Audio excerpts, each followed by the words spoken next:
Why we get stressed. The primary reasons of stress and depression in our societies are the following: money, stress at work, input overload, and relationship stress. The causes. The three primary reasons of stress and depression in our societies are the following: 1. Money troubles. Without any doubt, this is the top issue that consumes just about all of us at one stage or another in our lives. Your wants are stroked by alluring ads, easy accessibility, and an unabashed display by other people. Where are the means to snatch up all that the heart desires? The consequence: rising debt, overdrawn charge cards, lawsuits, and heartaches. 2. Stress at your place of business. You're unhappy with your workplace conditions, and they're far from ideal. The competition is extremely tough, and expectations are high. Along with all of that, the price of living is rising day by day. Your workplace stress and anxiety are substantial grounds to be concerned. 3. Relationship stress. This is the type of tension that follows humans all over, and it's always present within our life in one form or another. Nowadays, a fast life and faster changing values and morals make it even harder to cope with day-to-day stress. Signs and symptoms of stress. Consequences on your health. 1. Physical symptoms: headache, backache, dizziness, hypertension, frequent colds, rashes, itches, shaking, heartburn, etc. 2. Psychological symptoms: tension, anxiety, insomnia, difficulty in decision-making, insecurities, lack of concentration, or a feeling that you're worthless.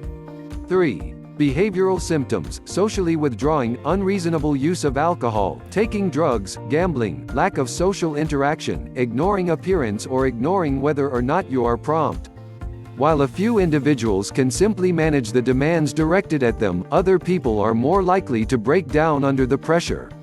What are the kinetics involved which grant one group to rally through emotional angst, while the other group sinks when stress enters their life? In seeking how stress and tension affects one's welfare, we'll explore numerous avenues and techniques on how to relieve stress and tension. Furthermore, we'll talk about how to break away from the cycle of stress-induced conduct, and to establish that stress, while constantly present, can be contained and tackled. Stress and resiliency. Individuals who come across stressful situations handle them in different ways. While some individuals can dismiss it and progress in life untouched, other individuals become totally consumed by their symptoms. Resilience is the technique of adjustment in the presence of threats, and even the good news is that it can be learned. Majority of the people show resilience in the face of stressors. Being resilient does not mean that you don't feel the stress. Pain, anxiety, and emotional distress are the imperishable facts of life. It can't be avoided. The trick is to defeat it and find pleasure and happiness in life. You are able to learn resilience. Anybody can. There are a few crucial elements that go into building a resilient individual.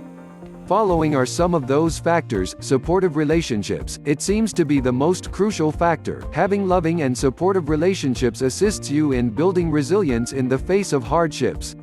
Relationships that offer love, trust, and encouragement boost your resilience.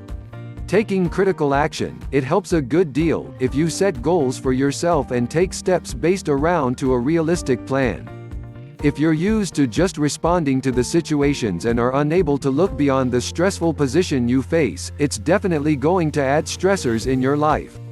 Thinking positively. A resilient individual searches for opportunities in difficulties. Anticipate a favorable result and take concrete steps to reach the sought-after outcome. If you can't do anything, hope and pray for the positive result. Worrying and fussing wears you out and reduces your fighting capability, besides making you boring, indecisive, and unappealing. Effective communication. Being capable to communicate clearly, without concern and inhibition. Being capable to voice your opinions appropriately, letting other people recognize your expectations. This is terribly crucial in being capable of surviving difficult situations. Containing and handling emotions. Being capable to know all your emotions, acknowledging when to tolerate stress and when to hold back. In essence, knowing yourself better is a requirement of being a resilient individual. Probabilities are there's a TV in your household you feel you can't live without. A lot of individuals flip on the TV daily without fail, and in a few cases watch hour after hour of programming. Switching off the TV may have quite a few advantages. There are ways to break loose from the television set and spend more time engaging in other, more productive, interests. Record your preferred shows. Rather than sitting through commercials, recording gives you the alternative to skip them all in all.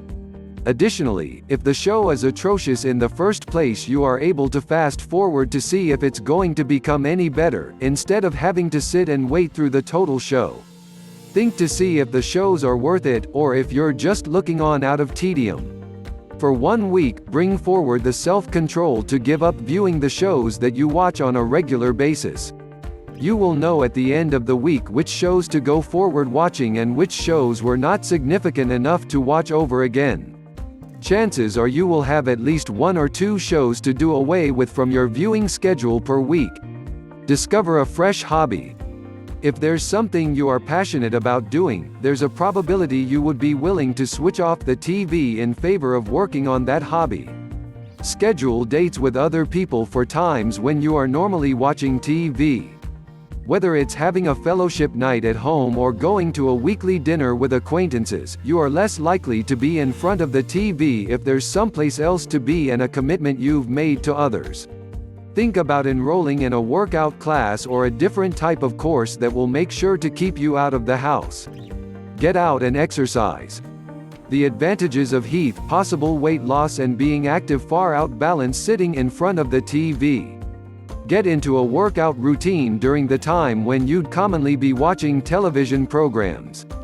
Exercise may be rather addictive. You might wind up getting so involved with it that TV could become a remote second when it comes to picking out something to do.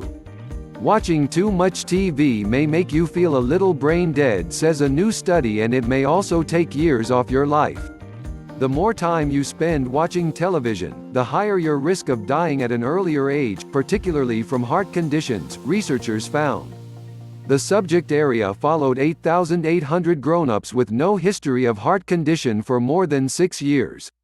Compared to those who watched less than 2 hours of television per day, inhabit who watched 4 hours or more were 80% more probable to die from heart conditions and 46% more probable to die from any cause.